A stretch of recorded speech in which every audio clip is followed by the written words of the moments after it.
السلام علیکم.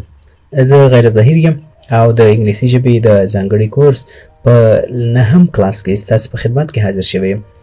هیله ده تاسې به راته روغ او جوړ اوسئ او تېر درسونو به تاسې لپاره ګټه کړې وي او هیله ده چې نوی درس به ستاسې د پاملرنې وړ وګرځي. په دې درس کې هم د تېر په څېر څلور برخې لرو: ګرامر، words, expressions and sentences, one question. لومړی هم راځو د ګرامر برخې ته. د ګرامر برخه کې نن زموږ د الفابet برخه پای ته رسیږي. په تېرو درسونو کې موږ د الفابet یعنې انګلیسي الفبا باندې کار کړی وو، تر ډېره مو ډېر توري مو لوستي وو. نن د یو توري څخه زموږ درس پیلېږي. راځو د یو توری. د یو توری د یو او او زور اواز ورکوي، لکه یونیورسټي. یونیورسټي په یونیورسټي کې تاسې وګورئ د یو غږ ورکوي، پوهنتون ته وایي. ورپسې اپر. اپر معنا پورتنی. ارن وګورئ دلته د زور غږ ورکوي. ارن معنا منګی یا جاک. ورپسې بس موټر. ورپسې مینو پام ولرئ، نو دلته د او غږ ورکوي یعنې د واو غږ ورکړی. مینو معنا قطار. هر کله چې د یو توری د جی څخه وروسته راشي نو خپل غږ نه ورکوي. هر کله چې د یو توری د جی څخه وروسته راشي نو خپل غږ نه ورکوي، لکه ګیز معنا ګمان. ګیسټ ملمه. نو ګورئ د جی څخه وروسته د یو توری راغلی، د یو توری دلته خپل غږ نه ورکوي. ګیلټي مجرم یا ګناهګار. کله چې یو کلمه په یو ای سره پای ته رسیدلې وي او مخکې ترې د کیو او یا د جی توری راغلی وي نو اواز نه ورکوي. یعنې دا یو ای چې کله د کیو او یا د جی څخه وروسته راغلی وي د کلمې په پای کې دلته بیا خپل غږ نه ورکوي. مثلا کلیګ ملګری. نو ګورئ د جی څخه وروسته د یو ای توری راغلی، دواړه ډبل راغلي، دلته نه تلفظ کېږي. همدارنګه یونیک بې مثاله یا بې نظیره. د کیو څخه وګورئ وروسته د یو ای توری راغلی نو دلته خپل غږ نه ورکوي. ښه، د یو توری پای ته ورسېده. ورپسې راځو د وی توری ده. د پښتو په ژبه کې د دې لپاره کوم ځانګړی توری وجود نه لري او د خپل تلفظ په شان وی تلفظ کېږي، یعنې وو ته نږدې اواز ورکوي، لکه ووټ رایه ورکول. very ډېر. volت د بجلۍ یونټ. نو د دې لپاره پښتو کې کوم ځانګړی توری نشته او همدغسې د وی غوندې خپل اواز ورکوي او وو ته نږدې غږ دی. ورپسې د ډبلیو توری دی. دغه توری د وو اواز ورکوي، د وو د توری اواز ورکوي، لکه water اوبه. wife مېرمن. هر کله چې یو کلمه په ډبلیو سره پیل شوې وي او وروسته ترې د آر توری راغلی وي نو ډبلیو بیا هلته خپل غږ نه ورکوي. یعنې یوه کلمه چې په ډبلیو باندې پیل شوې وي وروسته ورپسې د آر توری وي نو دلته بیا ډبلیو سایلنټ وي، یعنې خپل غږ نه ورکوي، لکه رپ معنا تاوول. wrong غلط. ګورئ ډبلیو د آر څخه مخکې راغلی نو ډبلیو دلته خپل غږ نه ورکوي. همدارنګه right لیکل. rest د لاس بند یعنې مړوند. دلته هم ډبلیو خپل غږ نه ورکوي. ولې؟ ځکه چې د کلمې په پیل کې او د آر څخه مخکې راغلی نو دلته نه تلفظ کېږي. ښه، زموږ د ډبلیو توری پای ته ورسېده. ورپسې د ایکس توری. دغه توری د زی او د ایکس اواز ورکوي، یعنې هم د زی د توری اواز ورکوي او هم د ایکس په شان خپل اواز ورکوي، لکه زینان یو ډول غاز دی. ګورئ دلته د زی توری غږ ورکړی. ورپسې ایکسری. ګورئ خپله د ایکسری د ایکس اواز یې ورکړی. ایکسری هماغه انځور دی کوم چې په طبي بخش کې د هډوکو یعنې د داخلي برخې څخه وځي. ورپسې اکسرسایز معنا تمرین. او ورپسې د وای توری. دغه توری د یې اواز ورکوي، د یې د توری یعنې د نرمې یې اواز ورکوي، لکه یرد انګړ. yeast خمیره.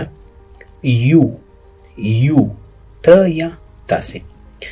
او ورپسې وروستی د الفابet د انګلیسي الفابet وروستی توری زیډ دی. دغه توری د ځنګلي زی، ذال، زی، دوات، زوی اوازونه ورکوي. لکه زون. زون زون معنی ساحه یا منطقه یا سیمه. ورپسې زو، زو ژوبڼ یا باغوش. ورپسې زبرا، زبرا وحشي خر. یعنی دغه د زی، زال، زی، دوات او زوی اوازونه ورکوي د زیډ توری. دا به زموږ د ګرامر برخه، د ګرامر برخه او د الفابet توري زموږ په نن درس کې پای ته ورسېدل.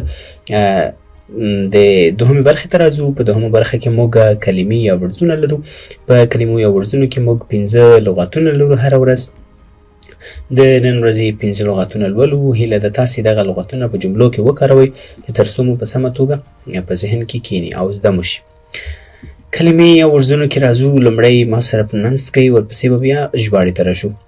began، began، big، big، broke، broke، bus، bus، body، body. began معنی پیلول یا شروع کول. big معنی بیک یا بکسه. broke مفلس یا بې پیسو، یعنی یو چا سره په جیب کې پیسې خلاص شي هغې ته موږ broke وایو، مفلس ورته وایو. ورپسې بس، بس موټر ته وایي. او body، body معنی جسم یا بدن. د لغاتونو برخه هم پای ته ورسېدله. درېیمې برخې ته راځو. expressions and sentences، اصطلاحات او جملې. په دې برخه کې هغه اصطلاحات او جملې موږ لولو چې په ورځنیو خبرو اترو کې ډېر کارېږي. او د نن ورځې په اصطلاحاتو برخه کې یوه ډېره په زړه پورې برخه ده چې هغه لنډونې چې په انګلیسي کې په انفارمل ډول په غیر رسمي توګه لنډونې پکې موجودې دي چې اکثره د انګلیسي ژبې ویونکي دغه لنډونې لولي. دغه لنډونې په خپلو خبرو اترو کې کاروي چې بیا زموږ ډېری خلک په مفهوم باندې یعنې په معنا کې بیا ستونزه لري. نو دغه لنډونې ډېرې مهمې دي. د دې سره باید ځان بلد کړو، خپلو جملو کې هم وکاروو تر څو بیا په آینده کې د ستونزو سره مخ نه شو. نو انفارمل ریډکشنز دي. انفارمل ریډکشنز غیر رسمي لنډونې دي. په چپ طرف ته چې دی لنډونې په زیړ کالم کې لیکل شوي او ښي طرف ته یې بیا نو ورپسې فارمل فارم دی، یعنې کومه چې په لیکلې بڼه یعنې په لیکلو کې کومه کارېږي. اول راځو فارمل فارم ته، یعنې هغه چې په لیکنو کې کارېږي. got to، got to په انفارمل کې ورته gotta، gotta. want to، want to، wanna، wanna. out to، out to، oughta، oughta. have to، have to، have-ta، have-ta. has to، has to، has-ta، has-ta. going to، going to، gonna، gonna.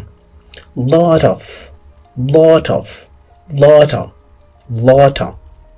ورپسې دوه نورو کلمونو ته راځو. فارمل فارم چې دی out of، out of. informal oughta، oughta. kinds of، kinds of، kinds of، kinds of. type of، type of، type of، type of. kind of، kind of، kind of، kind of. sort of، sort of، sort of، sort of. trying to، trying to، trying to، trying to. is it، is it، that، that. ښه دا زموږ د نن ورځې د اصطلاحاتو او جملو برخه چې په دې برخه کې ډېر په زړه پورې انفارمل ریډکشنز موږ ولوستل. دا په انګلیسي کې د انګلیسي ژبې ویونکي ډېره کاروي، نو بیا زموږ اکثره خلک بیا هغه نشي کیچ کولی چې یعنې مفهوم یې څه دی. ښه وروستۍ برخې ته راځو. one question، یوه پوښتنه. په دغه برخه کې د تیر په څیر یوه پښتو جمله درکول کیږي. د هغې لپاره دوه انګلیسي اپشنونه وي، کومه چې صحیح راځي، کومه چې ستاسو په ذهن کې ورته صحیح راځي هغه د کمنټ برخه کې یعنې په یوټیوب کې د کمنټ برخه کې ورته ځواب لیکئ او یوه نمبر ترلاسه کوئ. د نن ورځې پښتو جمله ده آیا هغه پیژنئ، آیا هغه پیژنئ. نو په ا کې راځي چې do you recognize him، do you recognize him او په بي کې راځي چې do you know him do you know him نو کوم اپشن چې صحیح وي په کمنټ کې همغه اپشن صرف انتخابوي چې A یا B صحیح ده او که سم جواب مو ورکړ نو یو نمبر ترلاسه کوئ او د 10 نمبر په اخیستلو سره بیا تاسې د جی بهیر یوټیوب چینل لوري د سرټیفیکیټ یعنی ستاینلیک ګټونکي اعلانیږي زموږ د نن ورځې درس هم پای ته ورسېده له لیدو څخه مو نړۍ مننه هیله ده چینل لایک سبسکرایب ویډیو لایک او د ملګرو سره شریک کړئ ښه وخت او ښې چارې ولرئ